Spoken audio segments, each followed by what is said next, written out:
වුණා ඒක නිසා බ්‍රේක් එකක් නේ අද දිගටම පන්තියක් වෙනවා. හරි එහෙනම් උදාහරණ දෙක හදන්න ඇති තරම් වෙලාව හම්බුණානේ. හරි එහෙනම් බලමු. මේ අවස්ථාවේදී මේ දෛශික දෙක තියෙන එකම පැත්තට නේද? එකම පැත්තට තියෙන දෛශික දෙකක් නම් අය හිත ඉන්න දෙයක් නැහැ. කෙලින් මේ දෙකේ අපිට එකතු ගන්න පුළුවන්. එහෙනම් අන්න අපිට සම්ප්‍රයුක්තයේ තියන්න පුළුවන් කැපිටල් R සමානයි කියලා 4 ධන 3ක්. මේ දෙකේ එකතු. එහෙනම් උත්තරේ නිව්ටන් 7ක්. එතකොට දිශාව කොහොමද? දිශාව තියෙන්නේ මේ දකුණු පසට.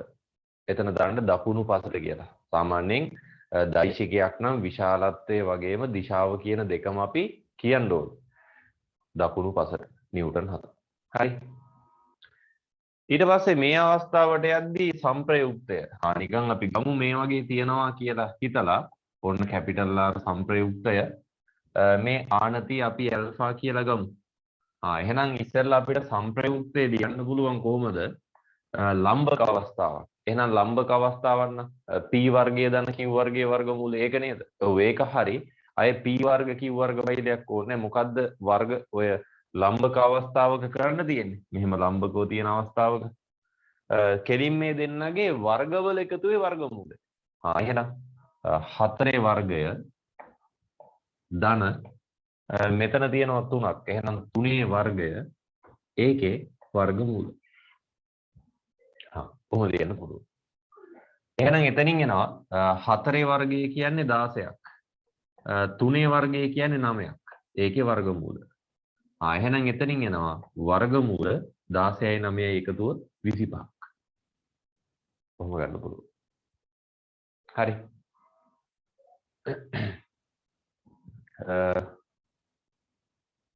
මම කියනවා ඇහෙන්නේ නැහැ. අනිත් අයට ඇහෙනවද? මොකක් හරි ගැටලුවක් තියෙනවද කියන්නේ?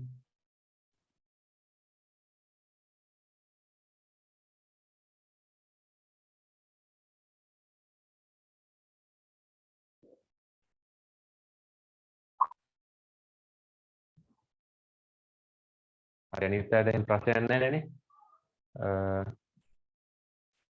ඇහෙනවා. ඔව්. එතකොට ඔය ඇහෙන්නේ නැත්තේ ප්‍රවීන්. හරි ආවෝ පාරක් චුට්ටක් මේ ඔයාගේ බලන්න මේ ස්පීකර් සවුන්ඩ් කනෙක්ට් වෙලා තියෙනවද කියලා. නැත්නම් ආපහු ලොග් අවුට් වෙලා ආපහු ලොග් වෙලා බලන්න.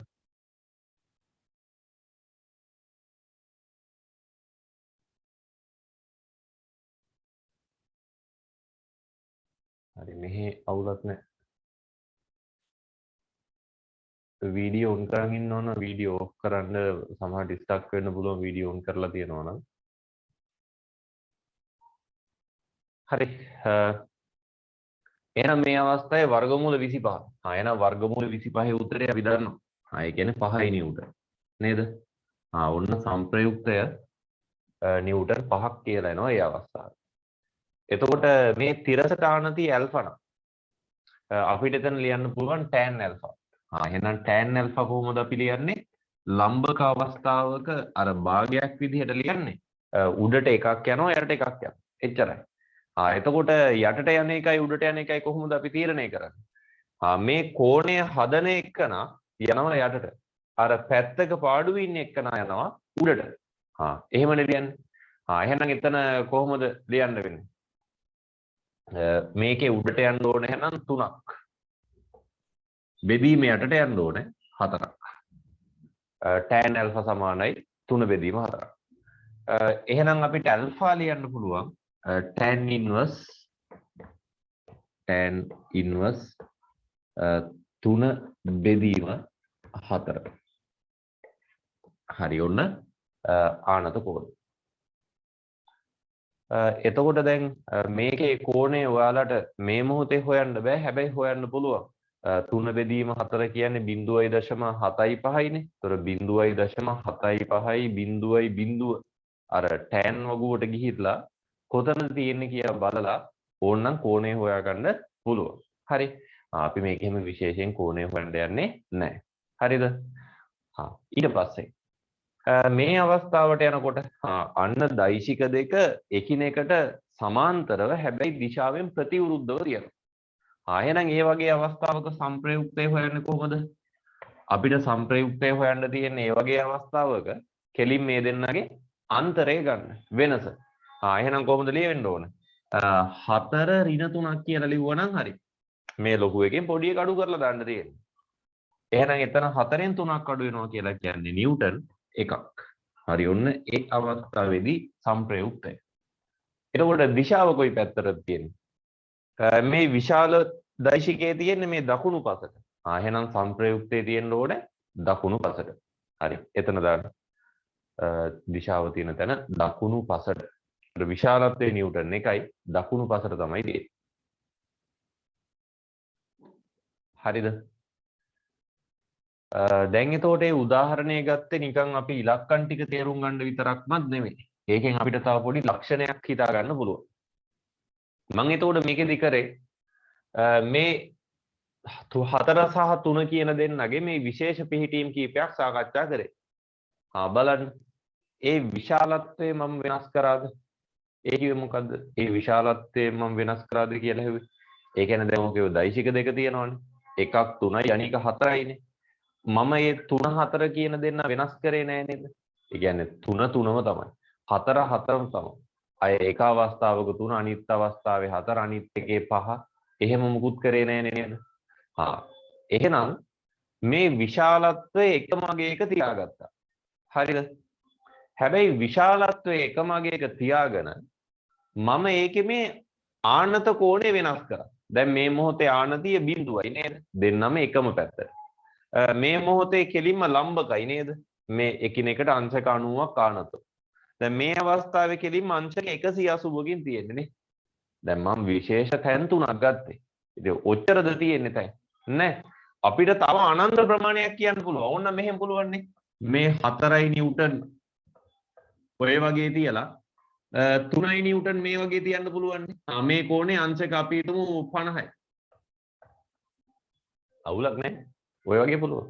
ඕනනම් අංශක 51කට සෙට් කරන්න පුළුවන්. 52කට, 53කට, 54කට. ඕන විදියට කෝණේ එහා මෙහා කරන්න පුළුවන්. හරි. දැන් හොඳට උඩ දාගනි.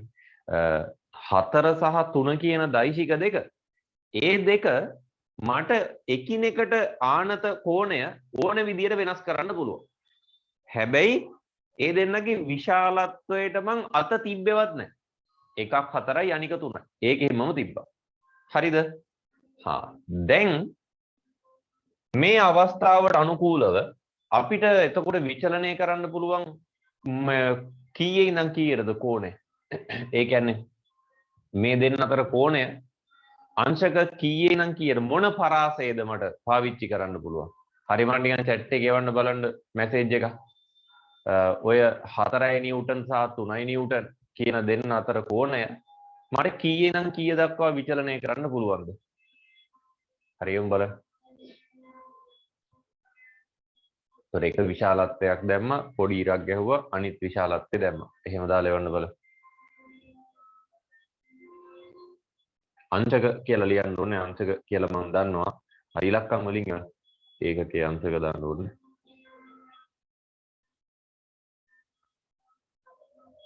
හරි ප්‍රවීන්ගේ උත්තරය හරි.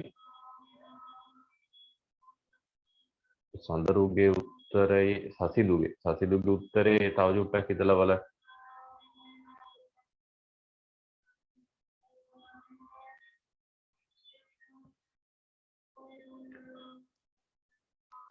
දර්ශකගේ උත්තරය හරි.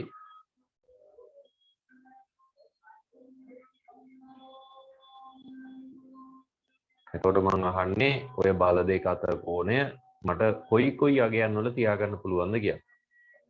හරි සසිරුගේ උත්තරය හරි. දිලීපගේ උත්තරේ තව චුට්ටක් හිතලා බලන්න වෙනවා.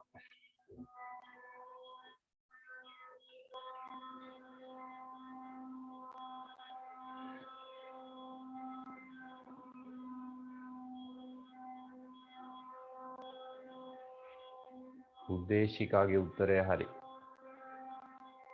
හරි ඒ වෙලාව ඇති කියලා අපි හිතමු. ඉරෝෂණගේ උත්තරයත් හරි. මේකේ මට ඔය කෝණේ විචලනය කරන්න පුළුවන් අංශක බිඳුවේ ඉඳන් අංශක 180 දක්වා විතරයි. ඒ කියන්නේ මෙන්න මේ අවස්ථාවේ ඉඳන් මේ නිව්ටන් තුනම කරකවගෙන ඇවිල්ලා මෙන්න මෙතෙන් යනකම් විතරයි. හරි දැන් කාට හරි ගැටලුවක් හිතෙන්න පුළුවන්. සහ මේකේ මට උත්තර සමහර අය එවලා තිබ්බා. බිඳුව සහ 364 කියලා. එතකොට එයාලා හිතුවේ මේ කොහොම කරකවලා මෙතෙන්ටත් ගෙනම් මේ පැත්තටත් කරකවනවා කියලා. හැබැයි එහෙම අය මේ පැත්තක් නැහැ කියලාත් පේනවද? එහෙම පැත්තක් අපිට කියන්න බෑනේ බා. නිකන් මෙහෙම හිතලා බලමු. මේ අංශක 50 ඔහොම තිබ්බා කියලා හිතමු.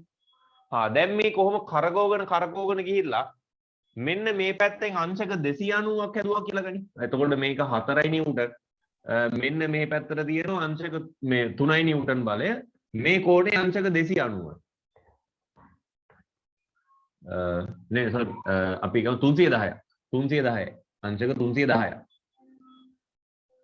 එහෙනම් බල දෙක අතර දැන් මේ මහා කෝණයනේ ආපහු මේ කෝණය මොකද වෙන්නේ? මේක අංශක 50ක් වෙනවා. හරියන්න ආපහු පාරක් කෝණය අර කලින් කෝණයම තමයි. දිශාව වෙනස්. දැන් 3 තියෙන්නේ එතන තියෙන්නේ මේ පැත්තට. මෙතනයි තියෙන්නේ මේ පැත්තට. හරි ඒ වුණාට එතන ඒ අදාළ බල දෙක අතර කෝණය එකම අගයක්. ඒක නිසා අපිට ඕකේ විචලනයකට යන්න පුළුවන් බිඳුවේ ඉඳන් 180 දක්වා විතරයි. පැහැදිලිද? එහෙනම් මේ මම අරන් තියෙන්නේ ආරම්භක අවස්ථාව නේද? දෙන්නම එකම පැත්ත. කෝණයේ අංශක බිඳුවයි. එතකොට ආව මට නිව්ටන් 7ක්.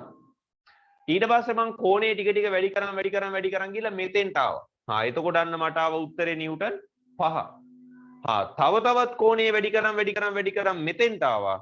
එතකොට අන්න උත්තරය නිව්ටන් 1ක් වෙලා තියෙනවා. දැන් ඔන්න වටිනා කතාවක් කියන්න යන්නේ. එහෙනම් මට යම් දෛශික දෙකක් භාවිතා කරලා සංප්‍රයුක්තයේ අගය වෙනස් කරගන්න පුළුවන්.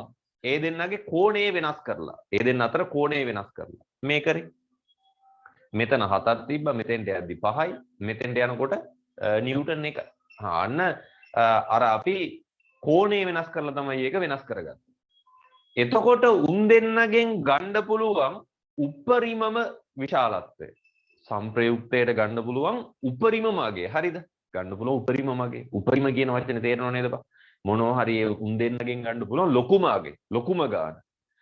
ඒ ලොකුම ගාන අපිට ගන්න පුළුවන් ඒ දෛශික දෙක අතර කෝණය අංශක බිඳුවක් අවස්ථාවේ. මේ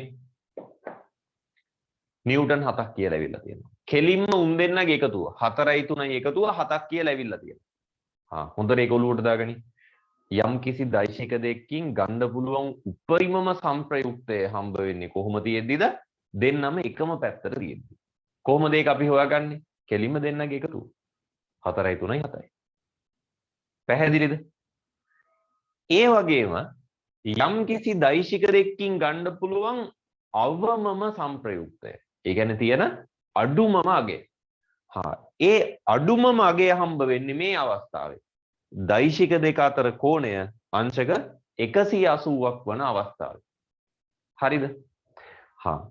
ඒ අවස්ථාවේ තමයි අපිට අඩුම සංප්‍රයුක්තය හම්බ වෙන්නේ. කොහොමද හොයාගන්නේ? හෙන ලොකු ගේමක්ද? නෑ. කෙලින්ම උන් දෙන්නගේ අන්තරය ගනි. 4න් 3ක් අඩු වුණොත් නිව්ටන් 1යි. පැහැදිලිද? දැන් මරු සීන් එකක් බලමු. එතකොට මෙන්න මේ උපරිමගේ 7නේ, අවමගේ 1නේ. එතන ඉඳන් මෙන්න මේ අතර තියෙන ඕනෑම අගයක්. මේ අතර තියෙන ඕනෑම අගයක්. මට මේ 4 සහ 3 කියන දෛශික දෙක භාවිතා කරලා ගන්න පුළුවන්ද බැයිද? හරි මට ඒකට උත්තරයක් ඕන. මේ 4 සහ 3 භාවිතා කරලා මට මේ 7 සහ 1 අතර තියෙන ඕනෑම අගයක් ගන්න පුළුවන්ද බැයිද? හැකිද නොහැකිද? හරි වන්න බලන්න උත්තරේ. මැසේජ් එක හැකිද නොහැකිද? 4 3 භාවිතා කරලා මේ අතර ඕනෑම සංප්‍රයුක්තයක් මට හදාගන්න පුළුවන්ද බැයිද? කියන එක. හැකිද නොහැකිද? ඔව් රශ්මිගේ උත්තරේ හරි.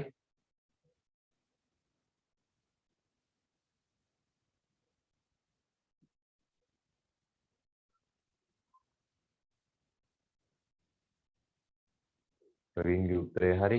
දිලීපගේ උත්තරේ වැරද්දක් තියෙනවා. දුලාන්ගේ උත්තරේ වැරද්දක් තියෙනවා. උදේශිකාගේ උත්තරය හරි. දර්ශකගේ උත්තරය හරි. සසිදුගේ උත්තරය හරි. හිරෝෂණගේ උත්තරය හරි. හරි. එතකොට ඒ සෙට් එක හරි වෙන්න පුළුවන් ගන්න පුළුවන්. ඒ කියන්නේ මේ අතරමැද්දේ ඕනම වගේක් ගන්න පුළුවන්. කොහොමද ගන්නෙ? මොකක් කරලාද අපි ගන්නෙ? ඒ කියන්නේ දැන් 4යි 3යි කොහොම කරලාද අපි ගන්නෙ? මොකක් වෙනස් කරලාද ගන්නෙ? හරි ඒකටත් උත්තරයක් ඕනේ. ටික වාක්‍යයක් ටයිප් කරන්න වාක්‍යයක් කියන වචන කීපයක් ටයිප් කරන්න වෙයි. මොකක් වෙනස් කරලාද? එක වචනේ උත්තරේ දීපන් මම දෙන්න මොකක් වෙනස් කරලාද? මොකක්ද ඒක වෙනස් කරන එක? බල ඒ අදාළ බල හරි දෛශික හරි මොකක් හරි දෛශික දෙකේ මොකද්ද වෙනස් කරන්නේ?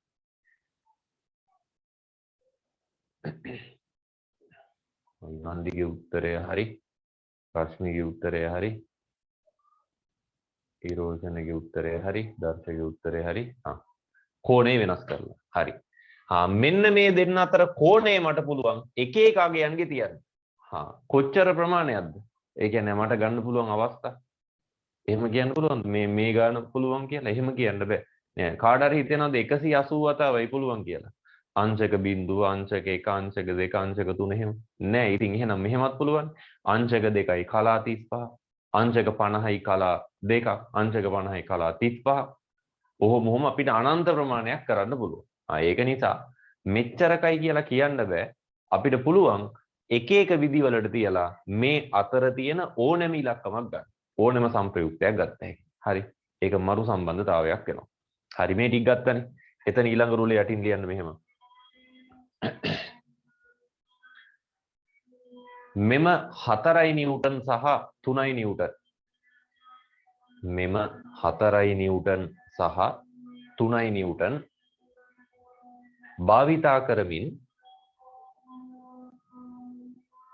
ලබාගත හැකි. මෙම 4යි නිව්ටන් සහ 3යි නිව්ටන් භාවිතා කරමින් ලබාගත හැකි උපරිම සංප්‍රයුක්තය.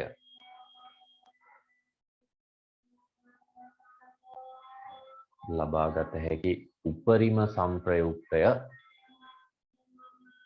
ඒවා අතර කෝණය. ඒවා අතර කෝණය අංශක බිඳුවක් වන මොහොතේ ලැබේ. ඒවා අතර කෝණය අංශක බිඳුවක් වන මොහොතේ ලැබේ. ඊට පස්සේ ඊළඟ රූලේ අවම සංප්‍රයුක්තය.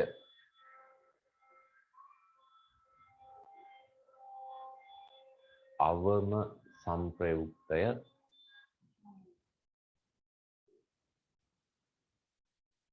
ඒවා අතර කෝණය ඒවා අතර කෝණය අංශක 180ක්. අංශක 180ක් වන මොහොතේ ලැබේ.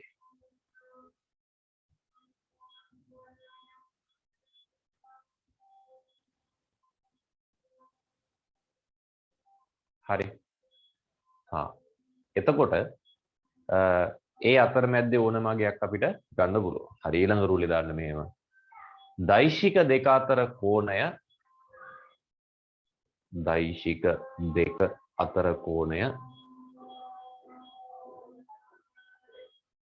විචලනය කරමින්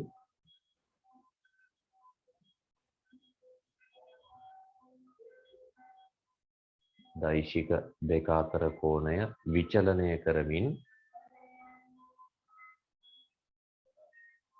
මෙම උපරිම සහ අවම මෙම උපරිම සහ අවම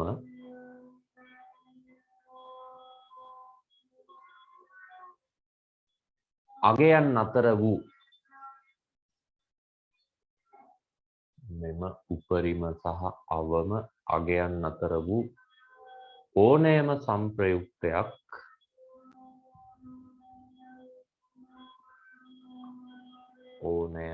සංප්‍රයුක්තයක් ලබා ගත හැකි වේ.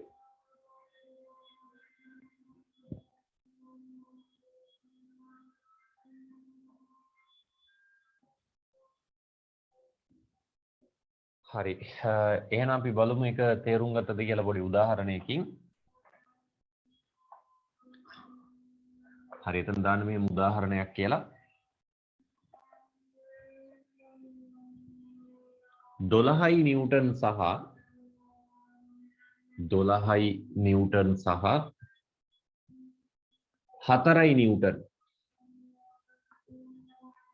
12යි නිව්ටන් සහ 4යි නිව්ටන්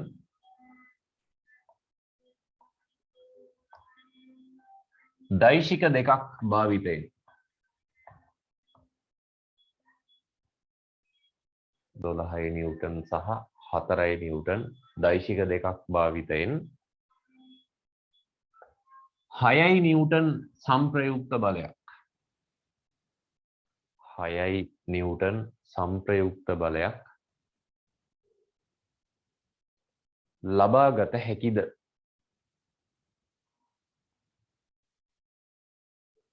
6යි නිව්ටන් සංප්‍රයුක්ත බලයක් ලබා ගත හැකිද? හරි. එහෙනම් ඒක නිකන් පහදලාම උත්තරේ ලියන්න. මෙන්න මෙහෙමයි ඒක නිසා පුළුවන් ද බැයිද කියලා. හරි, විනාඩියක් කරලා.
හරි. එහෙනම් වෙලාව ඇති. එහෙනම් අපි කොහොමද ඒක පැහැදිලිව ලියන්නේ? ඉස්සෙල්ලා මේ දෙන්නගේ උපරිම අගයයි අවම අගයයි දෙක හොයලා පෙන්නන්න. හරි. එහෙම වුණොත් අපිට ලියන්න පුළුවන් උපරිම සංප්‍රයුක්තය. උපරිම සංප්‍රයුක්තය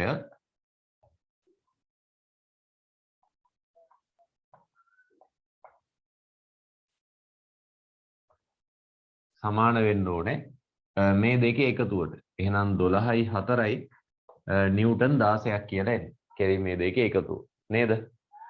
ඊට පස්සේ අවම සංප්‍රයුක්තය සමාන වෙන්න ඕනේ 12න් 4ක් අඩු වුණොත් එතන 8යි නිව්ටන් කියලා එන්නේ. එහෙනම් 8යි 16යි අතර මැද්දේ ඕනෑම අගයක් අපිට ගන්න පුළුවන්. හරිද? එහෙනම් අන්න අපිට ලියන්න පුළුවන් 8 සහ 16 අතර ඕනෑම අගයක් පැවතිය හැක. 8 සහ 16 අතර ඕනෑම අගයක් පැවතිය හැක. කොහොමද අර කෝණේ වෙනස් වෙනවා. එක එක කෝණවල තිබිලා. හරි. එහෙනම් 6යි නිව්ටන් කියන එක ඒ පරාසය නෑ. ඇයි ඉතින් 8ත් 16ත් අතර අගයන්නේ ගන්න පුළුවන් කියලා කියන්නේ. එහෙනම් අය 8ට වඩා අඩු ඒවා ගන්න බෑ. ඒ වගේම 16ට වඩා වැඩි ඒවා ගන්න බෑ. එහෙනම් අන්න 8ට වඩා අඩු ඒවත් බෑ 16ට වඩා වැඩි ඒවත් බෑ. ඉතින් 6 කියන්නේ 8ට වඩා අඩු වගයක්. ඒ වගේ ඒවා ගන්න බෑ. හරි එහෙනම් මෙම පරාසයේ 6යි නිව්ටන් නොපවතින නිසා මෙම පරාසයේ 6යි නිව්ටන් නොපවතින නිසා එම අගය ලබාගත නොහැක. එම අගය ලබාගත නොහැක. හරි. ඔන්න එතකොට ඒක චුට්ටක් අපිට අවශ්‍ය වුණා ඔය සම්ප්‍රයුක්තය හොයන තැනේදී. දැන් මතකද මම අර කලින් අර රූලක් පොඩ්ඩක් ඉඩක් තියන්න කියලා කිව්වා. අර රෝමිලක්කම් එක යටතේදී ලියන තැන. අර එක එක කෝණවල විචරණ ලියද්දි රෝමිලක්කම් එක යටතේ මෙන්න මෙහෙම අර PQ කියලා දෙන්නෙක් මෙහෙම එක පැත්තට ඉන්න තැන. මෙහෙම P හිටියා මෙතන මොහොම Q හිටියා. එතන අපි සම්ප්‍රයුක්තය ගත්ත R සමානයි P ධන Q කියලා. එතන ඒ ඉඩ තියලා තියෙනද කියවනේ වාක්‍යයකට. එතන ලියන්න මෙහෙම. මෙම මොහොතේ උපරිමම සම්ප්‍රයුක්තය ලැබේ. දැන් දන්නවනේ සීන් එක කෙලිම. දැන් වාක්‍ය කියපුවම තමයි සාර්ථක. එතන ලියන්න මෙම මොහොතේ උපරිමම සම්ප්‍රයුක්තය ලැබේ. මෙම මොහොතේ උපරිමම සම්ප්‍රයුක්තය ලැබේ. ඊට පස්සේ අපි රෝමිලක්කම් දෙක යටතේ ගත්තේ ලම්බක අවස්ථාවනේ. මෙහෙම තියෙන එකනේ. ඒකේ මුකුත් ලියන්න ඕනේ නැහැ. ඊට පස්සේ රෝමිලක්කම් තුනේ අපි මෙහෙම ලිව්වා. මේ පැත්තට P තියෙනවා. මේ පැත්තට Q තියෙනවා කියලා. ඒකේ අපිට සම්ප්‍රයුක්තය ආවේ R සමානයි P ඍණ Q කියලා. ඒකේ ඉඩ තියෙන තැනකින් ලියන්න. මෙම මොහොතේ අවමම සම්ප්‍රයුක්තය ලැබේ. මෙම මොහොතේ අවමම සම්ප්‍රයුක්තය ලැබේ.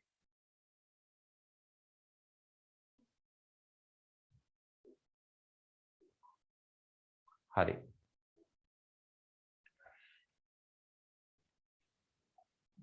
එහෙනම් ඔන්න අපිට ඒ ක්‍රමයට දෛශික සම්බන්ධයෙන් මූලික කාරණා කීපය අවසන් කරන්න පුළුවන්. එතකොට මේකේ නිබන්ධනයක් කියලා දෙයක් මම ඔයාලට දෙන්නේ නැහැ. ඒකට හේතුව අපෝපාරක් අපි දෛශික සම්බන්ධව හොඳ තැනකට එනවා සාකච්ඡා කරන්න බලය කියන පාඩම යටතේදී.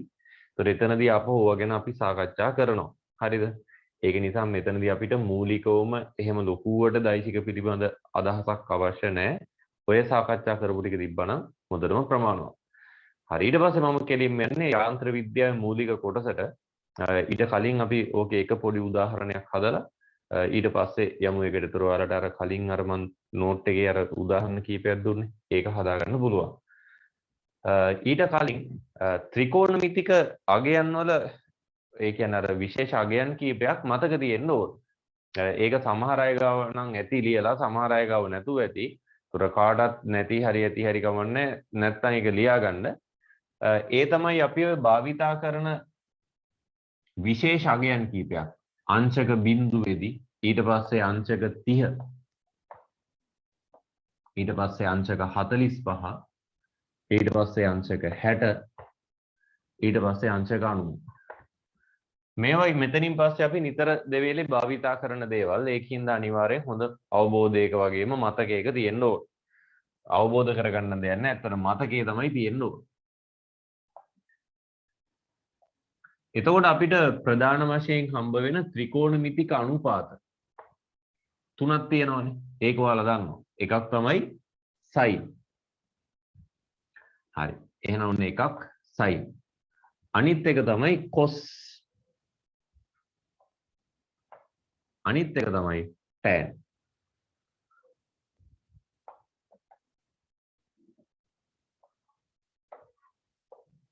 හරි.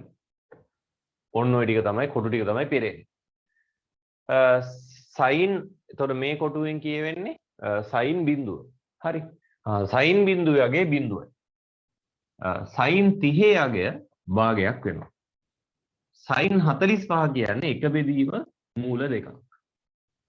sin 60 කියලා කියන්නේ මූල 3 බෙදීම දෙකක්. sin 90 කියලා කියන්නේ එකක්. ඔන්න අගයන් ටික. ඒතර ඒවා මතක තියෙන්න ඕන. දැන් අර මම භාවිතා කරේ sin බිංදුව බිංදුවේ sin 91යි කියලා ඒවා. ඊට පස්සේ cos වලට ගියොත් ඒකේ විශේෂත්වය තමයි අර sin වල ලියපුවේ කන පිට පැත්තට තියෙන්නේ. ඒ කියන්නේ cos බිංදුව 1යි. cos 30 මූල 3 බෙදීම දෙකක්. cos 45 එක බෙදීම මූල දෙකක්. cos 60 භාගයයි. cos 90 බිංදුවයි. නිකන් අර මේ තීරුව අනිත් පැත්ත ගහලා මෙතන ලිව්වා වගේනේ. ඊට පස්සේ tan වගුව පිරෙන්නේ tan බිංදු බිංදුවයි. tan 30 එක බෙදීම මූල 3ක්. tan 45 එකයි. tan 60 මූල 3යි. tan 90 අනන්තයක්. අනන්තයක් කියලා කියන්නේ මේ අපරිමිත අගයක්. කියන්නේ අති විශාල අගයක්. ඒක අපිට අර්ථ දක්වන්න බෑ. ලක්ෂයයි කෝටියයි එහෙම කියන්න බෑ. ඊටත් වැඩිය ලොකු අගයක්. ඒතකොට අපි ඒක මෙහෙම අනන්තය කියලා බෙදනවා. හරි. මේක එතකොට ඔයාලගේ නෝට් එකේ උතන ලියන්න එපා වෙන පිටිපස්සේ කොලයක හරි කොහේ හරි ගැලපෙන තැනක ඔය වගු දාන්න. ඒක අපිට උවමනා වෙනවා.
හරි.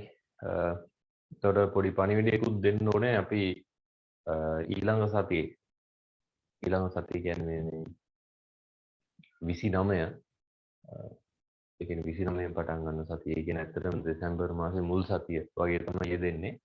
ඒ සතිය නම් අපි ආපහු ආයතනයක පන්තිය ඒ කියන්නේ අර සාමාන්‍ය ෆිසිකල් පන්තියක් විදිහට තියාගෙන යනවා. ඒතකොට ඔයාලට පහසු පැත්තක් තෝරගන්න පුළුවන් එකක් ගතික ආයතනයේ. ඒතකොට ගතික ආයතනයේ පන්තිය තියෙන්නේ 2023 සඳහා ඉරිදා උදේ 8 ඉඳන් 11:30 සමහර අවස්ථාවල 12 දක්වා යන්න පුළුවන්. ඔය කාලය තුල ඊට පස්සේ කැන්ටබ් ආයතනයේ එතකොට දෙහෙල්ගමුව ඉබ්බාගමුව මධ්‍ය විද්‍යාලය ගාව තියෙන ආයතනයේ ඒක එතකොට ක්ලාස් එක තියෙන්නේ සඳුදා හවස. මොකද එතන දැනට මම හවසම භාවිතා කරන්නේ අය වෙනස් නොකර තියන්න. මොකද ඔයාලට සමහර ඉස්කෝලේ ඉන්ටර්විව් එහෙම කෝල් කරන්න පුළුවන් සහ පාසල් පටන් ගන්න පුළුවන්. ඒ කාරණා හින්දා උදේවරු මං ගන්නෙ නෑ. හවස 2 ඉඳන්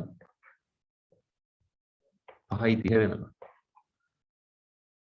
සාමාන්‍යයෙන් තාම ඉස්කෝල පටන් ගත්තේ නැති නිසා මම 2 කියලා ගත්තේ දුර පැතිවල ඉන්නට එන්න ප්‍රමාදයෙන් හින්දා පසු කාලිනෝක 2:36 වෙලාව දක්වා වෙනස් වෙන්න පුළුවන්. එතකොට මේ දෙකෙන් කැමති එක්ක සම්බන්ධ වෙන්න පුළුවන්. එතකොට Tamanට සුසු වෙලාවක් තෝරගෙන කැමති එකට ජොයින් වෙන්න. ඊට අමතරව ඔන්ලයින් ක්ලාස් එක එහෙමම යනවා. ඔන්ලයින් ක්ලාස් එකේ එතකොට අපි මේ දේවල් ආපහු පාරක් ඔය සාමාන්‍ය විදිහට මේ සාකච්ඡා කරගෙන යනවා. ඔය මේ මුල පාඩම් ටික මේ පන්ති වලත් ආපහු ඒක අපි කරනවා. ඒතකොට මම මේ ඔන්ලයින් ක්ලාස් එකේ මූලිකත්වය දෙන්නේ ගණන් හදන්න වැඩිපුර. අර ඔක්කොම තියරි කොටස් ආපහු සාකච්ඡා කරන්නේ නැහැ. මූලික වශයෙන් ටියුට් එක සම්පූර්ණයෙන් අපි හදනවා. තියරිත් මතක් කරනවා. මතක් කරලා ටියුට් එකේ ගණන් තමයි වැඩි ප්‍රමාණයක් හදන්නේ ඔන්ලයින් ක්ලාස් එකේ. ඒතකොට අනිවාර්යෙන් ඔන්ලයින් එකටත් එන්න වෙනවා. එතකොට ආයතනයකටත් සම්බන්ධ වෙන්න ඕනේ. එතකොට අය කිරීම සම්බන්ධ ගැටලුවක් ඇති කරගන්න එපා. ඔයාලා නිකන් ආයතනයට ඒ ගෙවන මුදල ගෙවලා කාඩ් එක ගන්න. ඔන්ලයින් ක්ලාස් එක කිසිම අය කිරීමක් නැහැ. එතකොට ඒ ක්ලාස් එකට එන අයට ෆ්‍රී ජොයින් වෙන්න පුළුවන්. හරි. එහෙනම් ඔන්න ওই ත්‍රිකෝණමිතික අගයන් ටික හොඳට මතක තියාගන්න ඕනේ. ওই ටික අපිට උතනින් පස්සේ හැම තැනකදීම භාවිතා කරන්න වෙනවා දෛශික පැත්තට එහෙම යනකොට. ඊට අමතරව තවත් විශේෂ සම්බන්ධතාවයක් මම එතන ලියන්නම්. ඒ තමයි tan theta. ඕනෑම tan කෝණයක්. ඒකයි මම theta කියලා දැම්මේ. හරි. ඕනෑම tan කෝණයක්. tan theta. සමාන වෙනවලු ඒකේ sin කෝණේ තියෙනවනේ sin theta බෙදීම cos theta වලට. sin theta බෙදීම cos theta. බලමු ඇත්තද කියලා. මම ගන්නද මේක? මේ තීරුව. එහෙනම් මම tan 30 ලියන්න යනවා කියලා හිතන්න. tan 30. එහෙනම් කොහොමද ලියන්නේ tan 30? මේකට අනුව ලියනවනම් sin 30 බෙදීම cos 30. sin 30 බෙදීම cos 30. හරි. එතකොට sin 30 කියන්නේ භාගයක්. භාගයක්. ඒක බෙදන්න ඕනේ. මේ බෙදීම වලම ලියන්න ඕනේ බෙදන්න ඕනේ. cos 30 කියලා කියන්නේ මූල තුන බෙදීම දෙකක්. කොහොමද ලියන්න පුළුවන්. දැන් එහෙනම් අපිට පුළුවන් මේ බෙදීම ಗುಣ කිරීමක් කරලා ඔන්න බෙදීම ಗುಣ කිරීමක් කරා මේකේ උඩයට මාරු කරා. එහෙම වුණොත් එතන ලියන්න පුළුවන් දෙක බෙදීම මූල තුනක් කියලා. හරි. දැන් එහෙනම් මෙතන මේ දෙකට මේ දෙක කැපිලා යනවා. එහෙනම් එතනින් එනවා එක බෙදීම මූල තුනක්. හරි නේද? tan 30 වගේ එක බෙදීම මූල තුන. එතකොට අන්න මේකේ ඕනම එකකට පස්සේ දාලා බලන්න. දැන් එහෙනම් tan 45 කියන්නේ එකයිනේ. අපිට tan 45 ලියන්න පුළුවන් කොහොමද? sin 45 බෙදීම cos 45. මේක නම් නිකන් මේකෙන්ම පේනවනේ මේ සමාන පද දෙකක් බෙදුනහම උත්තරේ එකයි. ඒ වගේ අනිත් ඕනම එකක් බෙදලා බලන්න උත්තරේ ගන්න පුළුවන්. හරි. ඒව ඕනේ අපිට. එතකොට මෙන්න මේක දාලා පෙන්නන්න tan theta සමානයි sin theta බෙදීම cos theta. ඒකට ඒකත් පොඩි සම්බන්ධතාවයක්. ඕනනම් මේකත් ලියලා දාන්න එතන. නිකන් පොඩි තහවුරු කිරීමක් විදියට.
හරි.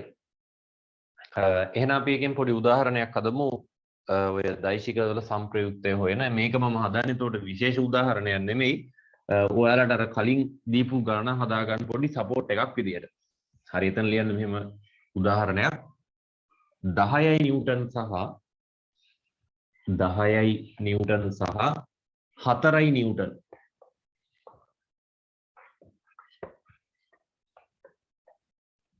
10යි නිව්ටන් සහ 4යි නිව්ටන් දෛශික දෙකක් එකිනෙකට 10යි නිව්ටන් සහ 4යි නිව්ටන් දෛශික දෙකක් එකිනෙකට අංශක 60ක් ආනත වන පරිදි අංශක 60ක් ආනත වන පරිදි ක්‍රියා කරන මොහොතක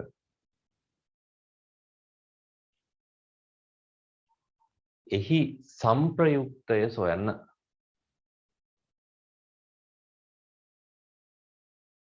එහි සංප්‍රයුක්තය සොයන්න.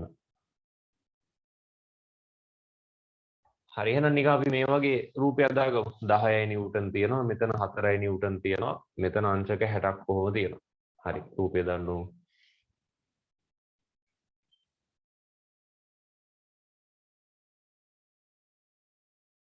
එතකොට සංප්‍රයුක්තය අපි හිතමු මේ වගේ කොහෙට හරි තමයි තියෙන්න ඕන.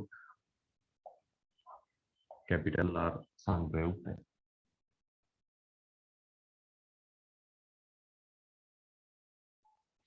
හරි දැන් එහෙනම් කැපිටල් R හොයන්න මේ අවස්ථාවේ අපිට විශේෂ ක්‍රමයක් තියනවාද? අර රෝම ඉලක්කම් 1 2 3 අවස්ථා එහෙම එකක් නැහැනේ. එහෙනම් මේ වගේ අවස්ථාවක නිකන් සාධාරණ ප්‍රකාශනයට ආදේශ කරන්න තියෙන්නේ. එහෙනම් අපි ගාව තියෙන සාධාරණ ප්‍රකාශනයට අපි ආදේශ කරන්න යමු. එහෙනම් R සමානයි ප්‍රකාශනය ලියන්න ඕනේ p වර්ගය දන q වර්ගය දන 2යි pq cos θ කියලා. ලිව්වත් වැරද්දකුත් නැහැ. අර රූපමේ මතකය. මොකද්ද වෙන්න ඕනේ? මේ දෙන්නගේ වර්ගවල එකතුව. එහෙනම් එකක් 10 වර්ගය. අනිත් එක 4 වර්ගය. එච්චරද? නැහැ. තව තියෙනවා. ධන දෙවතාවක් ඒ දෙන්නගේ ගුණිතය. ඒ කියන්නේ 10 වැඩි කිරීම 4. 10 වැඩි කිරීම 4 සහ cos ඒ දෙන්න අතර තියෙන කෝණය. ඒතර ඒ දෙන්න අතර තියෙන කෝණය 60. එහෙනම් cos 60. ඒ සම්පූර්ණ එකේ වර්ගමූලය. කොහොමද ලියන්න පුළුවන්? දැන් එහෙනම් එතනින් කැපිටල් R සමානයි කියලා එනවා. මෙතන 10 වර්ගයේ 100යි. මෙතන 4 වර්ගයේ 16ක්. ධන මෙතන 2 වැඩි කිරීම 10 වැඩි කිරීම මම එකපාර 40ක් කියලා ගන්න. හරි 10 වරක් 4 එතන 40යි. cos 60යගේ දැන් අන්න අර වගුවෙන් ගන්න පුළුවන්. cos 60 කියන්නේ කීයද? භාගයක්. හැමදාම වගුව බල බල හරියන්නේ නැහැ. ඒකෙත් උඩ මතකයේ හිටින්න ඕනේ. ටිකක් ගණන් හදනකොට ඕක හරියනවා. හරි මේ සම්පූර්ණ එකේ වර්ගමූලය. එතකොට දැන් මේක ඉස්සෙල්ලා සුදු කරලා ඉන්න බෑනේ. එහෙනම් මෙතන මේ දෙකට මේ දෙක කපලා අයින් කරන්න පුළුවන්. එතන එතකොට 40ක් තියෙනවා. ඒතර මෙතන 100යි මේ 40යි 140යි ඒකට 16ක් එකතු වුණොත් ඔක්කොම 156ක් වෙනවා. එහෙනම් අන්න කැපිටල් R අපිට සමානයි කියලා ලියන්න පුළුවන්. වර්ගමූල ඇතුලේ 156 අගේ කොහොම ගන්න පුළුවන්. හරි. ඕනනම් මේක අර සුළු කරලා අපිට නිකන් තව සරල උත්තරයක් දක්වා යන්න පුළුවන්. එහෙම ලියනවනම් මේක අපිට ලියන්න පුළුවන් 4 වැඩි කිරීම කියලා. 4 වැඩි කිරීම මෙතන තියෙනවා එතකොට 3ක් 15 12යි ඉතුරු 3යි 36ට තියෙන 9ක්. කොහොම ලියන්න පුළුවන්? ඒ කියන ලියන්න පුළුවන් 2යි මූල 39ක් කියලා. 2යි මූල 39ක්. හරි එහෙම කරා.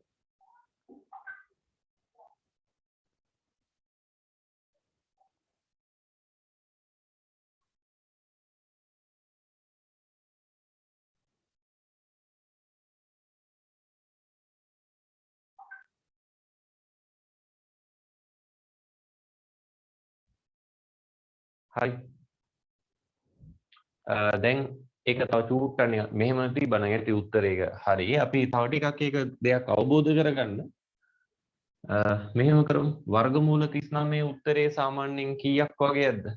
සාමාන්‍යයෙන් 6.3කට වගේ කිට්ටු වගේක් ඈ. එහෙනම් එතන ගමු 2 වැඩි කිරීම මේක වෙනුවට 6.3ක් කියලා. හරි එහෙම වුණොත් එතනින් එනවා 12.6 නිව්ටන් කියලා. ඕන්න සම්ප්‍රයුක්තය 12.6. හා දැන් ආපහු මේකට යමු. අර අපි ඉගෙන ගත්ත කතන්දරේ ටිකකද කියලා බලන්න. මේ දෙන්නගෙන් ගන්න පුළුවන් සම්ප්‍රයුක්තයේ තියෙන පරාසය කීයද? මේ 10 සහ 4. උන් දෙන්නගෙන් ගන්න පුළුවන් උපරිම අගය 14යි. 10යි 4යි එකතු. උන් දෙන්නගෙන් ගන්න පුළුවන් අඩුම අගය 10 ඍණ 4. ඒ කියන්නේ 6යි. අන්න 6 සහ 14 අතරමැද ඕනෑම අගයක් තියෙන්න පුළුවන්. හරිනේ? 12.6 කියන්නේ ඒක අතරමැද තියෙන අගයක් වෙන්න පුළුවන්. හරි. ඊට පස්සේ අපි මෙහෙම ගමු. මම මේකේ හොයන්න යනවා මේ 4යි නිව්ටන් සමග දරන ආනතිය ඇල්ෆා කියලා. ඕන පැත්තකින් අහන්න පුළුවන්. හරි එතන අර ඇල්ෆා ලකුණු කරන්න ඕන.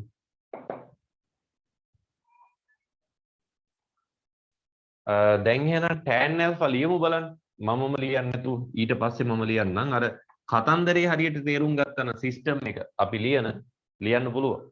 හරි හිතලා ලියමු.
හරි.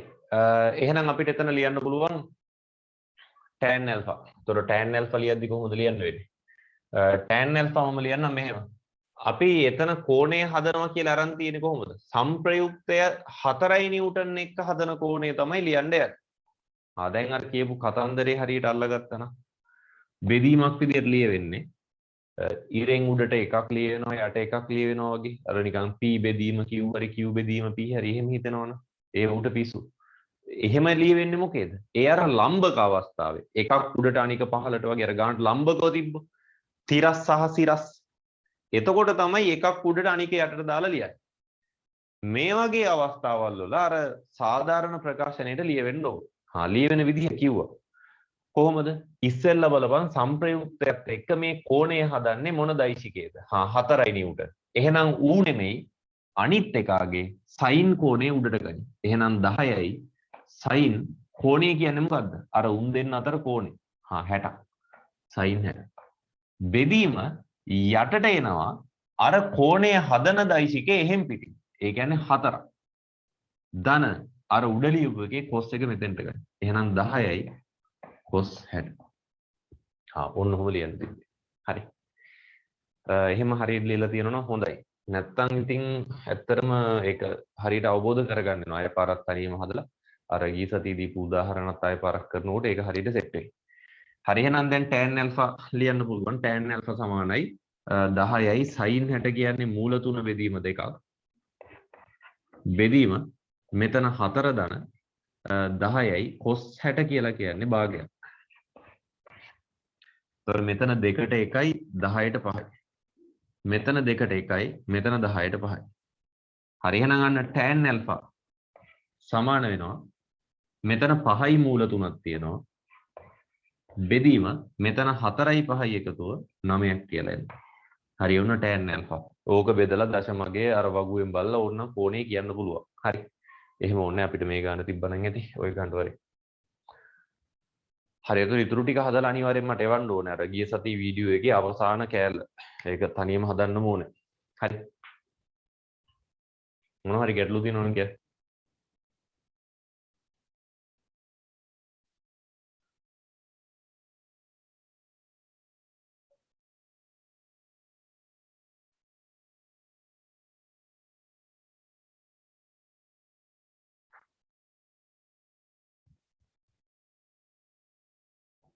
හරි අවුලක් නැහැ. එහෙනම් උතනින් අපිට දෛශික කොටසට තිත තියන්න පුළුවන්. එතකොට දෛශික කොටසට තිත තිබ්බට දැන් මම මේ කියවනේ මේ පන්තිය මම වෙනම මෙතඩ් එකකට කරන්නේ. මොකද අපිට අහිමි වෙච්ච කාලයක් තියෙනවා. ඒතර ඔයාලා සෑහෙන කාලයක් පිටිපස්සෙන් ඉන්නේ. ඒක ගැප් එක කවර් කරන්න ඕනේ එකක්. දෙවෙනි කාරණාව ඒවම කියලා කෑලි හලන්න බෑනේ. ඒ ටික ගානට කෙරෙන්නත් ඕනේ. ඒ කරුණු කාරණා සියල්ල සලකලා බලලා අපි දෛශික කොටස මම ඔය ගානට කරනවා. ඊට පස්සේ ආවව පාරක් අපි බලේ පාඩමේදී ඕක සම්බන්ධ තව හොඳ කතන්දර ටිකක් බලනවා. හරි දැනට අපිට ওই ටික ඇති ඉතුරු වැඩ ටික කරගෙන යන්න. හරි එතකොට ඇත්තටම මම මේ ගත්තේ යාන්ත්‍ර විද්‍යාව කියන පාඩමට අවශ්‍ය වන මූලික අඩිතාලම වගේ දේ තමයි දැම්මේ. ඒ කියන්නේ ඇත්තටම තාම යාන්ත්‍ර විද්‍යාව පාඩමට සෙට් උනේ නෑ. ඒකේ බේසික් දේ දෛශික නොදැන යන්න බෑ. ඒතකොට ඒක තමයි අපි මේ කරේ. හරි දැන් තමයි එහෙනම් අපි යාන්ත්‍ර විද්‍යාව පාඩම යටතේ ඉගෙන ගන්න හදන්නේ. හරි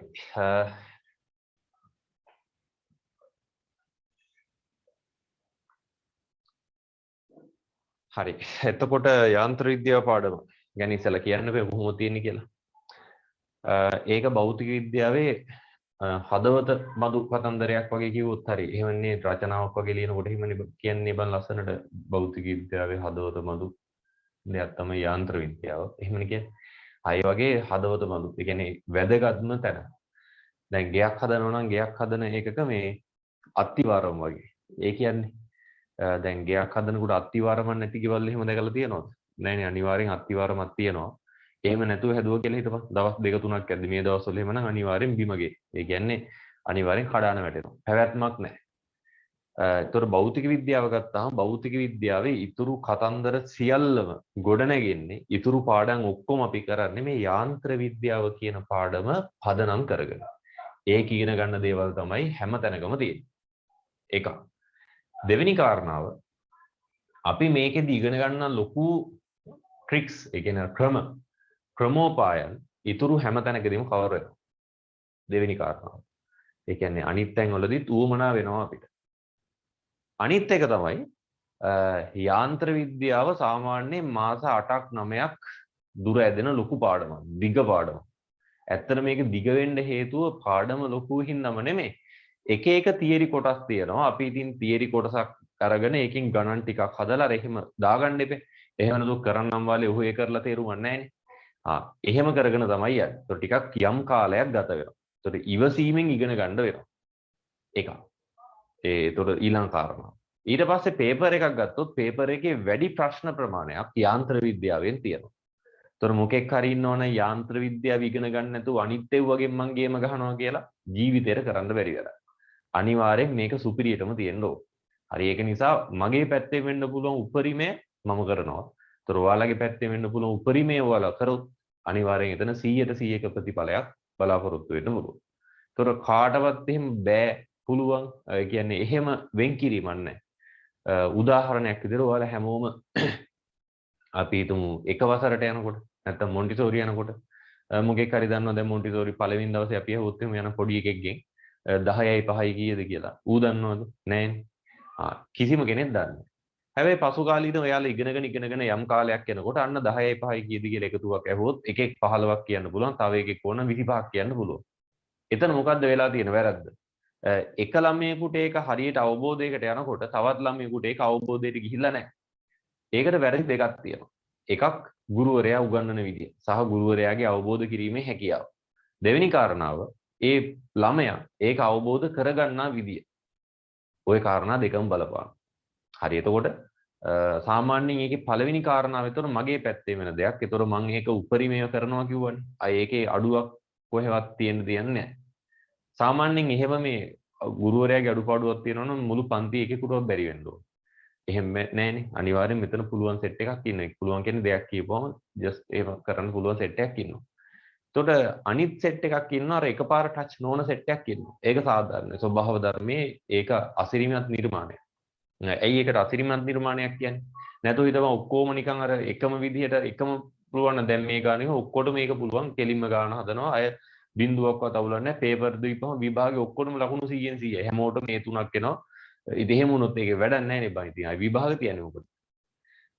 ඒ එක එකනාගේ හැකියාවල් වෙනස්. හැබැයි මේ හැකියාව දියුණු කර ගැනීම සම්පූර්ණයෙන් ඔයාලා ගාව තියෙන දෙයක්. ඒකට තමන් ගාව තියෙන නිකන් අර මැණිකක් උපදානවා වගේ වැඩක් තමයි කරන්නේ. මේ අවුරුදු දෙක කාලේ පුරාවට. ඒතර ඒක ලස්සනට උපදැම්මොත් ලොකු වටිනාකමක් ඒකට දෙන්න පුළුවන්. එහෙම නැතු ඔහේ උපදැම්මොත් නිකන් ඔහේ අතරහුව නහුවෙන විදිහට අවසානයේ ඔක අල්ලලා විසි කරන්න කිසිම වටිනාකමක් නැති කර. එතකොට මේ යන්නේ තමන්ගේ වටිනාකම අර දියුණු කරන්න නිකන් වටිනාකම තමන්ගේ වටිනාකම හදන්න යන්නේ. එතකොට ඒක හරියට තමන් ගාව තියෙන දෙයක්. එතකොට තමන් දැනගන්න ඕනේ ඒක හරියට වටිනාකම උපදා ගන්න. උදාහරණයක් විදියට වෛද්‍යවරයෙක් වේවා ඉංජිනේරුවරයෙක් වේවා. ඔය තැන් දෙකනේ සාමාන්‍යයෙන් දැන් ඔයාලා ඉගෙන ගන්නකොට ඔයාලගේ මූලිකම අභිප්‍රායන් දෙක ওই දෙකෙන් එකක්. එක්ක වෛද්‍යවරයෙක් නැත්නම් ඉංජිනේරු. ওই දෙකෙන් එකක්. ඒ තමයි මේ ශාස්ත්‍රයේ යන්න පුළුවන් ඉහළම තැන් දෙක. බයෝ කරන අයට වෛද්‍යවරයෙක්, මැත්ස් කරන අයට ඉංජිනේරු.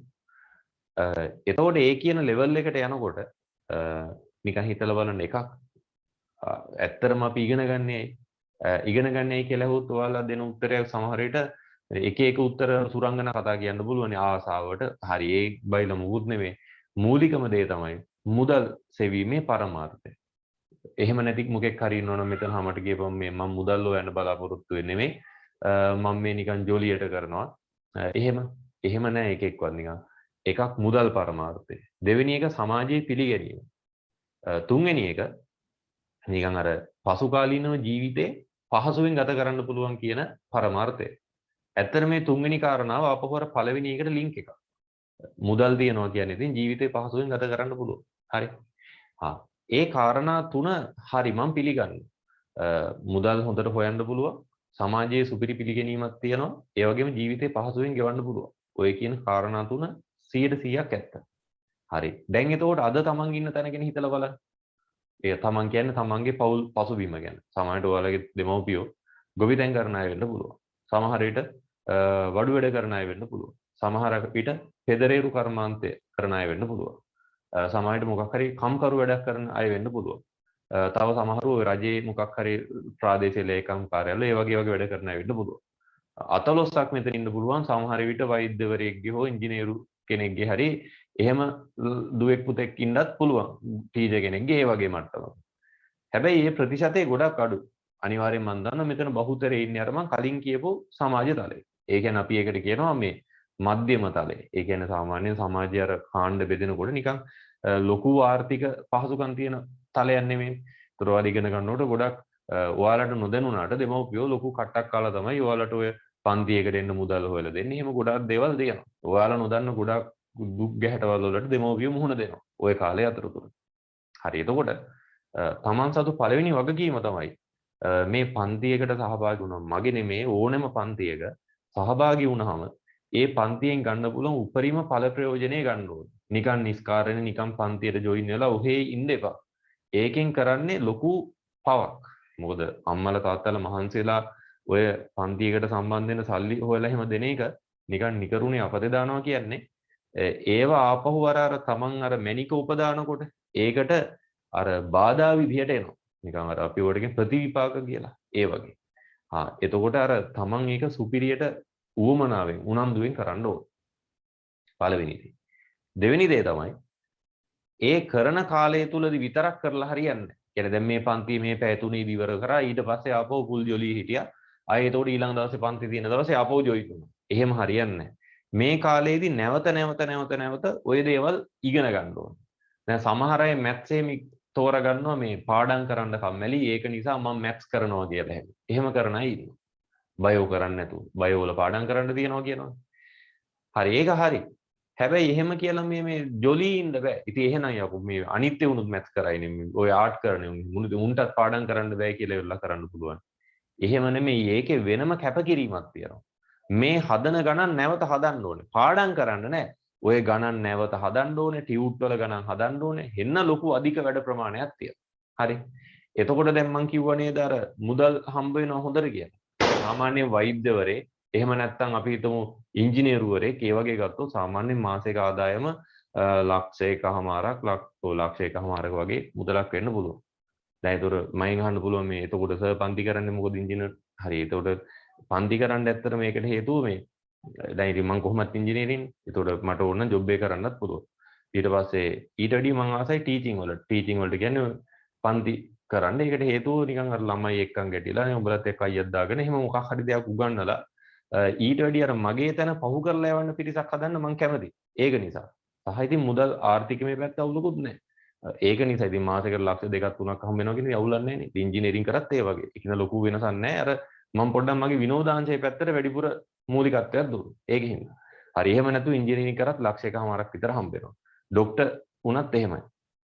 වාහනයක් ගන්න පර්මිට් එකක් වගේ සාමාන්‍ය ડોක්ටර් කෙනෙක්ට හම්බ වෙනවා. ඉංජිනේරින් වල නම් චුට්ටක් ඉස්සරහට යන්න ඕනේ. එතකොට වාහනයක් ගන්න පර්මිට් එකක් හම්බ වෙනවා.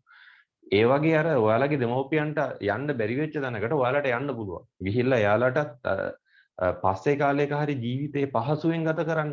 එහෙම පොඩි දෙයක් හදලා දෙන්න පුළුවන්. ඒක නිසා මේ කාලේ අර උපරිම උවමනාවෙන් සහ උනන්දුවෙන් කැපකිරීමෙන් සුපිරියටම ඉගෙන ගන්න. ඒතර මේ කියන මමත් ඔය කියන සියලුම කාරණා පහු කරන් ආපු පුද්ගලෙක්. මං ගැන පෞද්ගලිකව දන්න කවුරුත් මෙතන ඉන්නවද නැද්ද කියලා නම් මට හරියටම අවබෝධයක් නැහැ. සමහරට දන්නවද දන්නේ නැති මගේ අම්මා මුකුත් එහෙම රැකියාවක් කරන්නේ තාත්තා එතකොට වඩු වැඩ කරන්නේ. එතකොට ඒ වගේ එහෙම ලොකු එහෙම මේ මුදල් හම්බ වෙන එහෙම දෙයක් ආර්ථික මේවත් තිබ්බේ නැහැ. අපි ඉගෙන ගන්න කාලේ ලොකු ආර්ථික අගහිඟම් මත තමයි ඉගෙන ගත්තේ. සාමාන්‍යයෙන් එහෙම ලොකුවට මේ පොතක් ගන්න මට්ටමේ නම් ලාවට සල්ලි තිබ්බා. පන්තියකට යන්න සල්ලි හොයාගත්තෙත් ඒ කාලේ හරි අමාරුයි. ඒ කාලේ මම හිතන්නේ ක්ලාස් ෆී එකක් රුපියල් 800ක් 1000ක් වගේ මුදලක්. ඒක හොයාගත්තෙත් ගොඩක් අමාරුයි. ඊට අමතරව දැන් ඔයාලට නම් ඒ කාලේ දැන් මේ කාලේ වුණත් පන්තියකට යද්දී තාත්තලා ගිහින් දාන එහෙම තියෙනවා. සහ එහෙම දේවල් තියෙනවා. බයික් එකක් ගෙදරක ඇති එහෙම. අපේ ගෙදර මට කිව්වට පිළිගන්නේ නැහැ. එහෙම මේ ළඟ පන්තියකට යන්න බයිසිකලයක්වත් තිබ්බේ නැහැ. පැදගෙන යන්න බයිසිකලයක්වත්. තිබ්බ බයිසිකලෙත් කැඩිලා වෙලාවකට ඔය වෙන ගෙදරකින් ඉල්ලගෙන එහෙම තමයි ඉගෙන ගත්තේ. ඒ ඉගෙන ගත්ත එකේ ප්‍රතිඵලය එතකොට මම අද භුක්ති විඳිනවා. අද එතකොට සාමාන්‍යයෙන් එහෙම ලොකුවට නැහැ කියන්න දෙයක් නැහැ. ඒක හැම පැත්තෙම වගේ ගොඩක් දේවල් කවර් වෙලා තියෙනවා. එතකොට ඒ කියන්නේ අපි ඒ කාලේ හිටියේ ගොඩාක් අර සමාජ ආර්ථික මේ පැත්තෙන් ගත්තොත් වෙන පහළ මට්ටමක. හැබැයි අද යම් තැනක ඉන්නවා. ඒකට හේතුව ප්‍රධානතම දේ අධ්‍යාපනය. මම අද ඉගෙන ගත්තේ නැත්තම් අද තාවත් අපි සමහර විට ජීවත් වෙලා ඉඳීද කියලා දන්නේ නැහැ. එකක් ඒ ජීවත් වෙන දැන් අද කාලේ දන්නවන්නේ එළවලුවක් ගන්න ගියත් රුපියල් 500ක් 600ක් වෙනවා. ඒවා.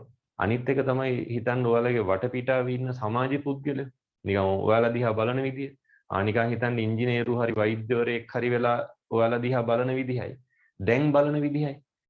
නිකන් සමහර වටේ පිටේ උන් නිකන් අර වල කපනවා කියන්නේ එහෙමනේ. හැබැයි හොඳ තැනකට ඇවිල්ලා බලපන්. ඔය උන් ටික නිකන් අර වැඳගෙන එන්නේ එතකොට. ඒ වගේ තමයි. ඉතින් අර හැම පැත්තෙම හැම දෙයකටම හොඳම පිළිතුර පළවෙනි හොඳම පිළිතුර අධ්‍යාපනය. හොඳ තැනකට යන එක. දෙවෙනි පිළිතුරත් අධ්‍යාපනය, තුන්වෙනි පිළිතුරත් අධ්‍යාපනය. හොඳ තැනකට යන එක. අඩුම තරමේ ලංකාවේ ඉන්න බැයි නම් වෙන රටකට හරි යන්න පුළුවන්. ඒක තමයි අවසානම උත්තරය. ඒ කියන්නේ මේ ලංකාවේ ඉන්න බැරිම තරම් ජරා ජීර්ණ වුණා කියලා හිතපන්. වෙන රටකට ගැටලුවක් නැතුව යන්න පුළුවන්. පවුල පිටින්ම යන්න පුළුවන්. එහෙම අවුලක් නැහැ. හරි ඒක නිසා එතකොට මම නිකන් අර අද තමයි සිරාවට මම සුප්‍රීම පාඩමකට සෙට් වෙන්න යන්නේ. ඒකින්ද ඔන්න මම පොඩි වෙලාවක් අරගෙන මේ දේවල් ගැන කිව්වේ. එතකොට මේ ඉගෙන ගන්න යන්නේ මේ අද හෙටට විතරක් දෙයක් නෙමෙයි මැරෙනකම්ම ප්‍රයෝජනවත් වෙන දෙයක්. මැරෙනකම්ම භුක්ති විඳින්න පුළුවන් දෙයක්. ඒකින්ද ආසාවෙන් ඉගෙන ගනින්. ඒ මම මේ කියපු වචන ටික තව අවුරුදු 5ක් 6ක් ගියපුවම තේරෙයි. එදා අරු කිව්වනේ මෙහෙම දෙයක්. එදා මම පිළිපැදපු හින්දා තමයි අද මම මෙතන ඉන්නේ කියලා සතුටු වෙයි. ඒ ශනිකව මට කෝල් එකක් එහෙම දීලා ගියපන් සර් එදා කියපු හින්දා තමයි අද මම මෙතන ඉන්නේ කියලා කියපන්. ඒක මට සතුටුනේ. සමහරුන්ට හිතෙයි දැන් ඕව අහපු නැති උන්ට යකෝ එදා කියපු දවසේ මං හිතලා වැඩ කරා නම් අද මෙතන නෙමෙයි ඉන්නේ කියලා. උනුත් කෝල් එකක් දීපන්. ඉතින් දීලා මොකක් හරි දුකවත් බෙදා ගන්න බැරිය. හරි. එහෙනම් ඉතින් එතන අපි ඉදාමු මාතෘකාව යාන්ත්‍ර විද්‍යාව. හරි. මාතෘකාව දාන්න යාන්ත්‍ර විද්‍යාව.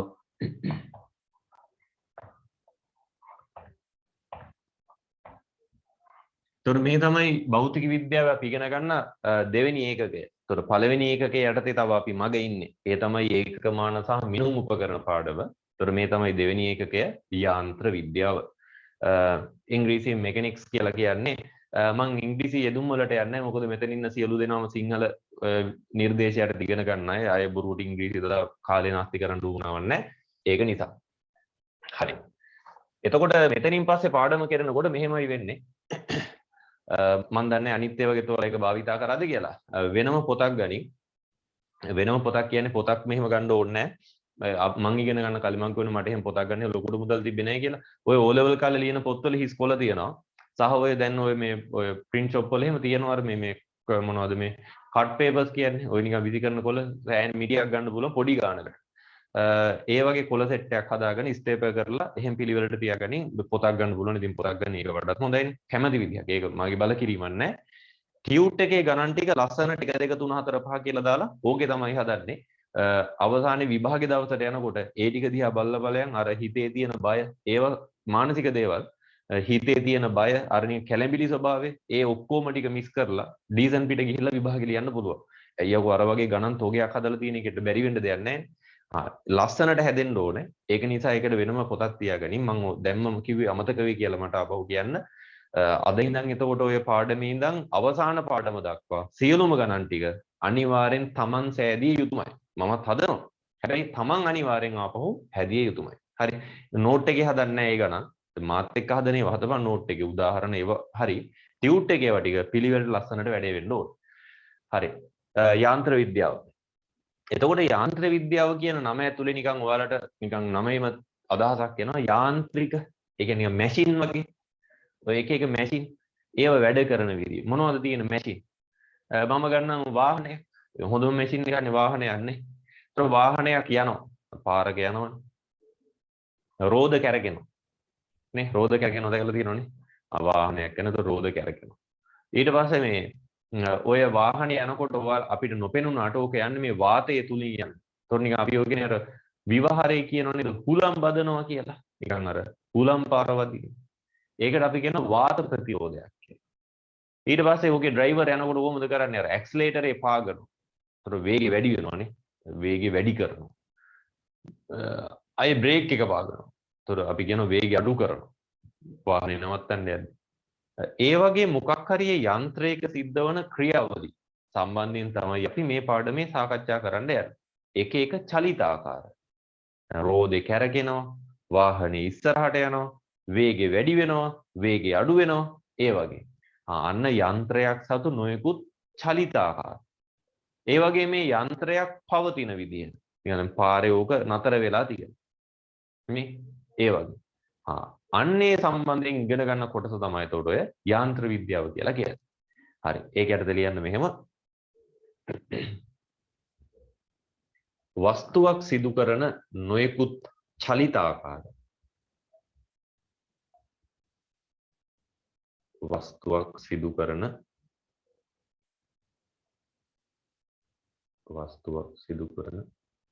නොයෙකුත් චලිත ආකාර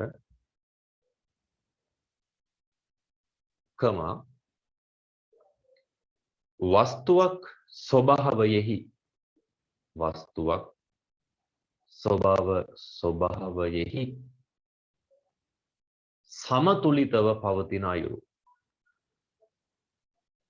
ස්වභාවයෙහි සමතුලිතව පවතින අයුරු. සම්බන්ධයෙන් මේ යටතේදී සලකනු ලබයි.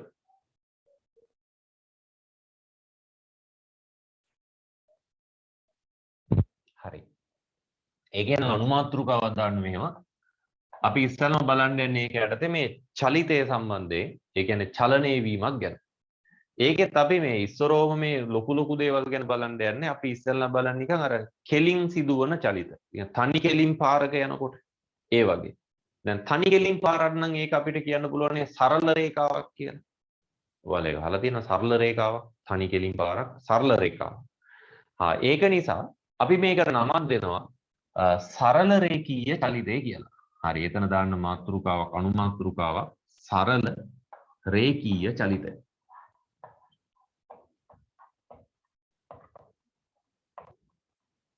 සරල රේඛීය චලිතය. හරි.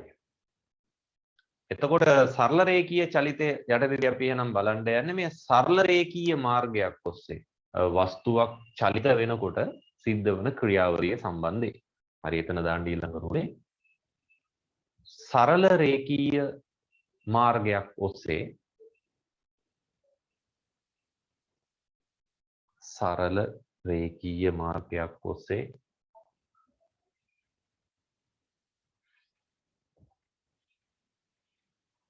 වස්තුවක් සිදු කරන චලිතය.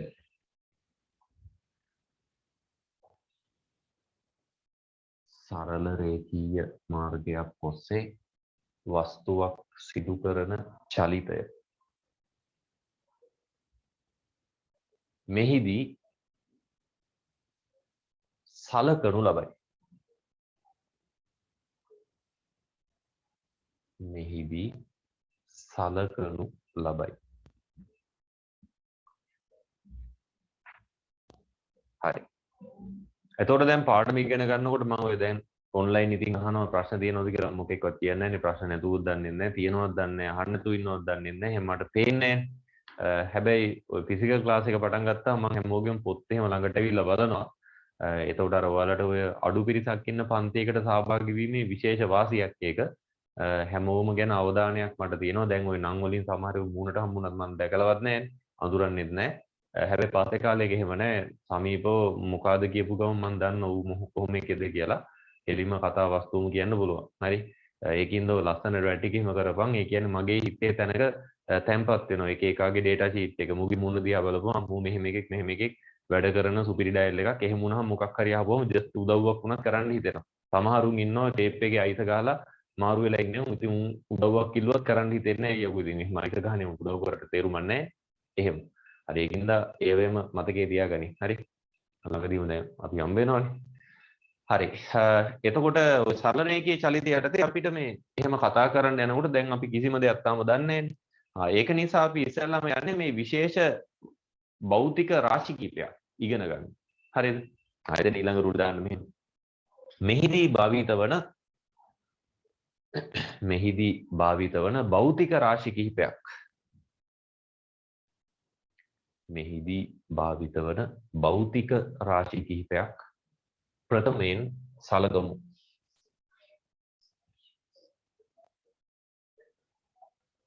හරි. ඒකේ අංක 1 කියලා දාන්න. අංක 1 දුර. අංක 1 දුර. සාමාන්‍යයෙන් එහෙම විශේෂ සංකේතයක් නැහැ. සාමාන්‍යයෙන් අපි භාවිතා කරනවා සිම්පල් d දුර කියන්නේ. හරි. මෙහෙම දාන්න සිම්පල් d. එතකොට දැන් අපි මෙහෙම හිතමු. දැන් දුර ගැන දන්නවා ඔයාලා. දැන් හිතමු ඔයාලා ගෙදර ඉඳන් කුරුණෑගල ටවුන් එකට තියෙන දුර. කියපු ගමන් ඔයාලා කියනෝනේ කිලෝමීටර මෙච්චරක්. එහෙම කියනෝනේ. ඇත්තට මොකක්ද ඒකේ අර්ථ දැක්වීම? ඒ කියන්නේ මෙහෙම දෙයක්. මේ මොකක් හරි වස්තුවක් අපි හිතමු ඔන්න වස්තුවක් එක තැනක ඉඳන් අපි හිතමු මේ A වල ඉඳන් මෙන්න මේ B දක්වා යනවා මේ වගේ පාරක. ඔය වගේ පාරක යනවා. එතකොට දුර කියලා කියන්නේ අන්න ඒ වස්තුව ගමන් කරපු පතයේ දිග. ඒ කියන්නේ මොකද්ද? ඒ වස්තුව ගමන් කරපු පතයේ දිග. දිගමයි ඉන්නේ මොකකින්ද? SI එකකේ දන්නවා. SI එකකේ metre. මානය මොකද්ද? L. හරිද? එතකොට අන්න දුර කියලා කියන්නේ ඒ වස්තුවක් ගමන් කරපු පතයේ දිග. සරල දෙයක්. හරි. එතන ලියමු. දුර කියලා ලියපු එක යටතේ වස්තුවක්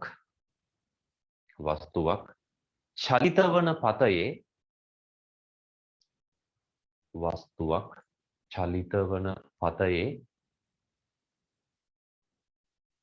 දිග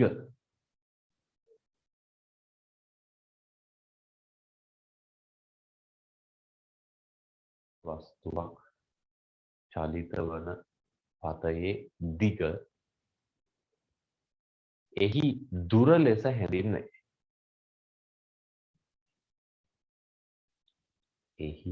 දුර ලෙස හැඳින්වේ. හරි. එතන දාන්න ඒකේ ඒකකය අපි ගන්නේ මීටර්. ඊට පස්සේ දුර කියලා කොටු වරහනක් දාන්න. එහෙම දාපු ගමන් දන්න මොකක්ද යහන්නේ කියලා. දුර කියලා කොටු වරහනක් දැම්මොත් ඒ කියන්නේ මොකද්ද? දුරේ මානය මොකද්ද කියලා. එහෙනම් දුරේ මානය කැපිටල් L.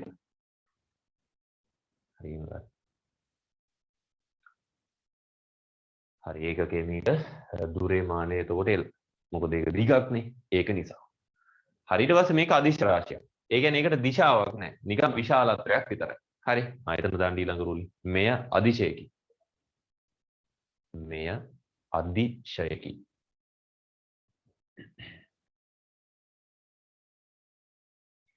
හරි.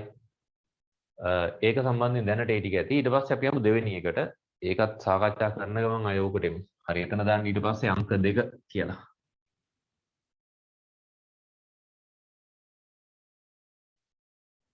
අංක 2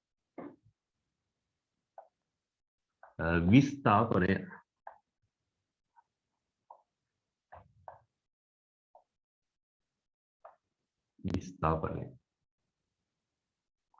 එතකොට විස්ථාපනය අපි සංකේතවත් කරනවා S වලින්.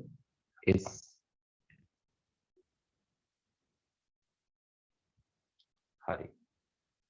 විස්ථාපනය කියන්නේ මොකක්ද කියලා අපි ඉස්සෙල්ලා ලියලෙමු. හරි එතන ලියන්න මෙහෙම. වස්තුවක් චලිත වන පතයේ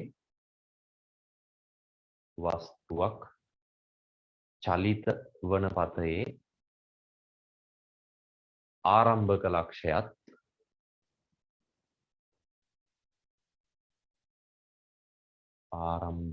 ලක්ෂයත්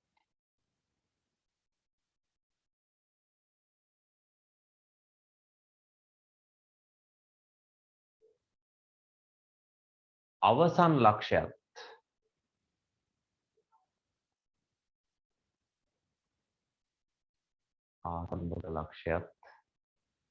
අවසන් ලක්ෂයත්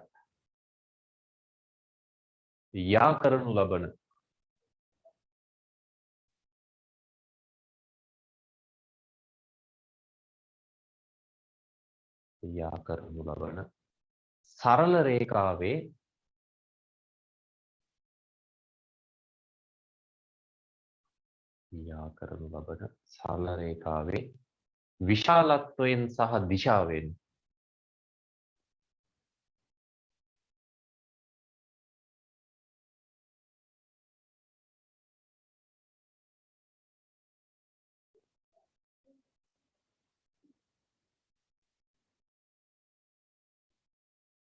සරල රේඛාවේ විශාලත්වයෙන් සහ දිශාවෙන් විස්ථාපනය ලැබේ.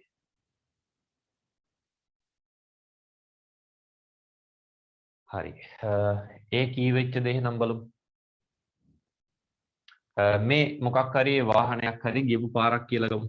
ඔය වගේ යනවා. දැන් එහෙනම් විස්ථාපනය කියන්නේ ඒ වස්තුව ගමන් කරන පතේ ආරම්භක ලක්ෂයත් මෙන්න මේ අවසාන ලක්ෂයත් යා කරන සරල රේඛාව. එහෙනම් මම යා කරන්නද සරල රේඛාවකින්. එහෙනම් ඔන්න ඔය වගේ තමයි යා කරන්නේ. ඔන්න සරල රේඛාව. යා කරන සරල රේඛාවේ මේ විශාලත්වයෙන් තමයි මට හම්බ වෙන්නේ විස්ථාපනය. සහ එතන විශේෂයෙන් කියනවා විශාලත්වයෙන් සහ දිශාවෙන්.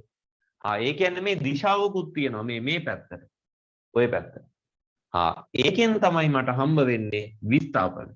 S. මෙන්න මේකෙන් තමයි මට හම්බ වෙන්නේ දුර. මේ තමයි දුර ප්‍රමාණය. කෙලින්ම මේ පතයේ දිගේ. හරිද? දැන් හරියට පැහැදිලි කරගනි. එතකොට දුර කියලා කියන්නේ ඒ ගමන් කරන පතයේ දිග. නේද? විස්ථාපනය කියලා කියන්නේ ආරම්භක ලක්ෂයයි අවසාන ලක්ෂයයි යා කරන සරල රේඛාවේ දිග. එච්චරයි. පැහැදිලිද? එතන එතකොට ඉතුරු ටිකට යන්න කලින් අපි ඒකකයේ මානය දෙකත් ලියලෙමු. හරි විස්ථාපනයේ ඒකකය මොකක් වෙනවද? ආපහු පාරක් මොකක්ද මම එකෙන් කියන්නේ? මේ ආරම්භක තැනයි අවසාන තැනයි යා කරන සරල රේඛාවේ දිග. දිග. ඉතින් දිගක් නම් මයින් එක දන්නවනේ බං. දිග මීටර වලින් මයින්. ඒ වගේම මෙහෙම දැම්මොත් විස්ථාපනය කියලා කොටු අරන්නක් දැම්මොත් එහෙම. විස්ථාපනයේ මානය. විස්ථාපනය කියන්නේ දිග. එහෙනම් ඒකේ මානය කැපිටල් L. ඔහොම ලියන්න පුළුවන්. හරියට එක. ඒකකයේ මීටර විස්ථාපනයේ මානය කැපිටල් L. හරි. ඊට පස්සේ එතන ඊළඟ රූලේ. ඊළඟ රූලේ දාන්න මෙය දෛශිකයක් වේ. මෙය දෛශිකයක් වේ.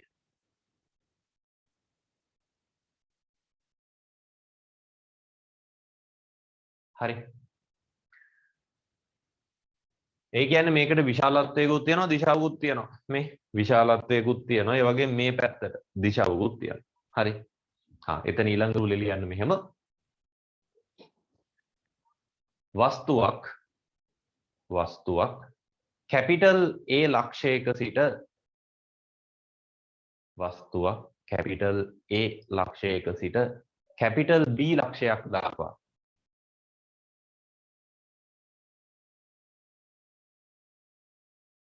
කැපිටල් A ලක්ෂයක සිට කැපිටල් B ලක්ෂයක් දක්වා චලිත වන පතයක් පහත දැක්වේ. හරි. එතන මෙහෙම රූපය දාන්න. මේ තමයි එතකොට චලිත පතය. ඒක ඝනයිරකින් ඇඳලා පෙන්නන්න අරක කඩයිරකින් ඇඳලා පෙන්නන්න.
හරි. ඊට පස්සේ එතන ඊළඟ රූලේ දාන්න මෙහෙම. ඊළඟ රූලේ සිම්පල් D මගින් දුරද සිම්පල් D මගින් දුරද S මගින් විස්ථාපනයද නිරූපණය වේ.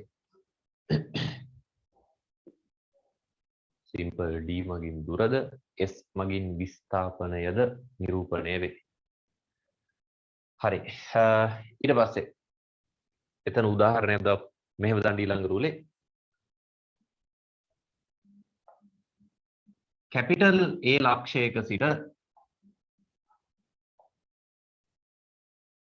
කැපිටල් A ලක්ෂයක සිට B ලක්ෂයක් හරහා කැපිටල් A ලක්ෂයක සිට D ලක්ෂයක් කරහා C වෙත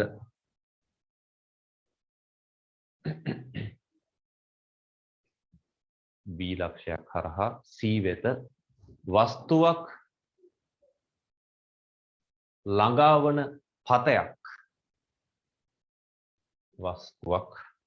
ළඟාවන පතයක් රූපයේ දැක්වේ.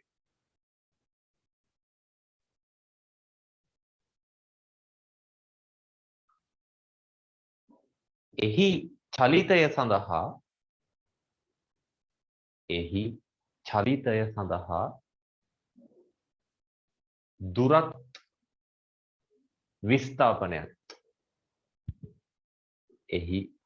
සඳහා දුරත් විස්ථාපනයක් සොයන්න. හරි. එහෙනම් රූපය ඇඳලා හොයමු බලන්න.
හරි.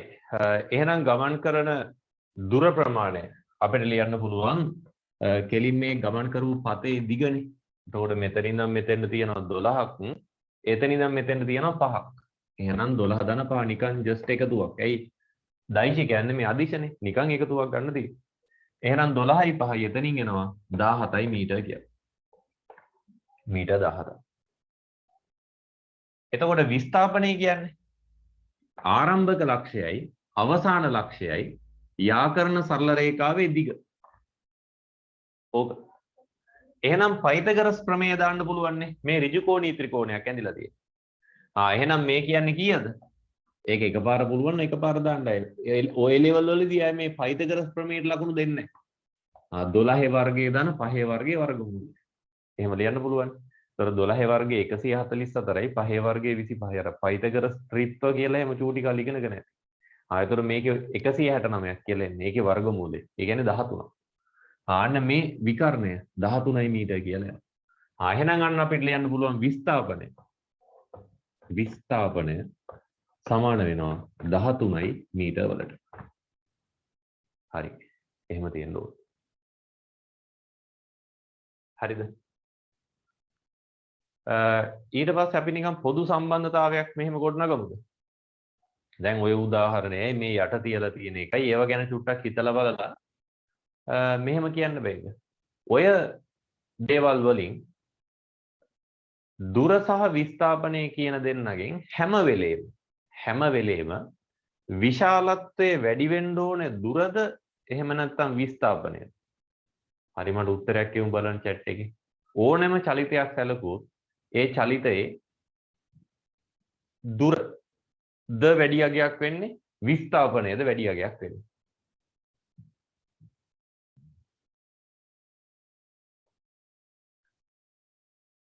හරි සෙට් එකේම උත්තර හරි. හරි පොක්කුගේම උත්තර හරි. දුර. ඒකට හේතුව මේ දුර කියන්නේ එහෙන වටයක් යන එකක්. මේ ඔහොම යන එකක්.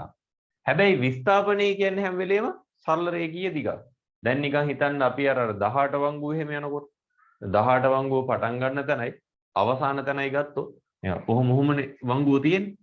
එතකොට දැන් විස්ථාපනය කියන්නේ මේ වගේ මේ පොඩි ප්‍රමාණයක්. හැබැයි දුර මේ හෙන දුරක් යනවනේ. ඕක දිග ඇරියොත් එimhe සෑහෙන දිගක්. ඒ වගේ. හරි. එතන ඊළඟ රුලේ දාන්න. පොඩි තරුවක් දාලා ලියන්න වාක්‍යයක් විදිහට ඕනෑම චලිතයක් සලකන විට විස්ථාපනයට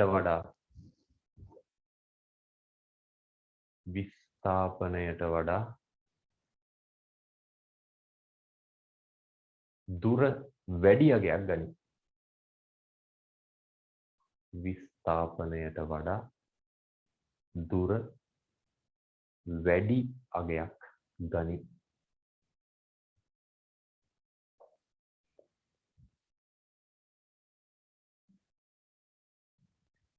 හරි. ඊට පස්සේ ඊළඟ රුලේ. ඊළඟ රුලේ ලියන්න කලින් හිතන්න බලන්න දුරයි විස්ථාපනයේ සමාන වෙන්න පුළුවන් අවස්ථා තියෙනවද? හරි විනාඩියක් අරන් හිතන්න. දුරයි විස්ථාපනයේ දෙක සමාන වෙන්න පුළුවන්ද කියලා.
හරි හිතුවද උත්තරයක් එහෙනම් එමු බලන්න. දුර සහ විස්ථාපනය සමාන වෙන්න පුළුවන්ද බැයිද? ඔය ඉමන්දිගේ උත්තරේ හරි. ඊට පස්සේ ඉරෝෂන්ගේ උත්තරේ හරි. දුර සහ විස්ථාපනය සමාන වෙන්න රශ්මිගේ උත්තරයත් හරි. දිලීපගේ උත්තරේ හරි, නිරෝෂන්ගේ උත්තරේ හරි. හරි. සෙට් එකෙන් හරියපු පුළුවන්. ඒ තමයි. එතකොට පුළුවන් කියන්නේ අනිවාර්යෙන් ඒක තේරෙන්න ඕනේ නැහැ. ඒ තමයි මේ වගේ පාරක ගියා කියලා හිතුව. කෙලින් පාරක. මෙතන A මෙතන B. දැන් මොකද වෙන්නේ? දුර කියන්නේ කෙලින්ම මේ පතේ දිග. ඉතින් විස්ථාපනය කිව්වොත් විස්ථාපනය කියන්නේ කෙලින්ම මේ පතේ දිගම තමයි. එහෙනම් ගන්න එතන අය කතන්දර දෙකක් නෑ දෙකම එකයි. දුර විස්ථාපනය දෙකම සමාන වෙනවා. එතකොට මේ ඇඳපු රූපයයි අපි ওই මාතෘකාවේ දාපු එකේ පොඩි සම්බන්ධයක් දැනෙන්නේ නැද්ද? අපි මාතෘකාවේ දිවේ සරල රේඛීය චලිතයක් කියලා. මේ සරල රේඛීය චලිතයක් නේද? අන්න මේ වගේ සරල රේඛීය අවස්ථාවක පතයක් ඔස්සේ යනකොට ඒ වස්තුවේ දුර සහ විස්ථාපනය සමාන වෙනවා. හරි. ඒක දාන්න එතන ඊළඟ රුලේ. නමුත් සරල රේඛීය පතයක චලිත වූයේ නම් සරල රේඛීය පතයක චලිත වූයේ නම්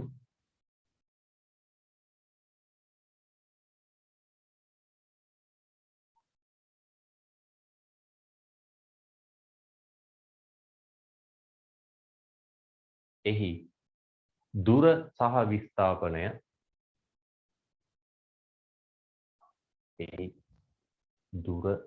විස්ථාපනය සමාන වේ.